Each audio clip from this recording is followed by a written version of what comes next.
নাচতে শুরু করলো। আসলে একটা ওয়াজের মাহফিলের মঞ্চে এইভাবে নাচানাচিটা, তার টুপি গেলো একদিকে, চুল গেলে একদিকে, শরীর গেলো একদিকে, এইভাবে নাচতে নাচতে ওয়াজ করে। আপনারা জানেন আগে একটা সময় যে মুফতি গিয়াসউদ্দিন আত-তাহিরি নাচতে নাচতে গান গাইতো। এই নাচা নাচা গান গাওয়ার কারণে কিন্তু সে ভাইরাল হয়েছেন, মানুষ তাকে ভণ্ড বলে। আজকে উনি যে কালো টুপি লাগাইয়া যে ড্যান্স দিল, যে নাচলো, এগুলি ওয়াজ, এগুলি আজকে আমাদের সমাজে ওয়াজের নামে বেইজ্জতি করা হচ্ছেন।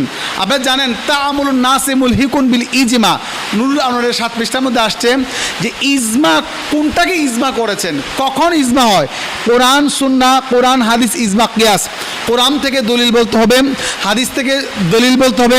হাদিসের মধ্যে সহি, মওদু, দঈফ, জাল, নাসেক, মানসুখ বিভিন্ন প্রকার আছে।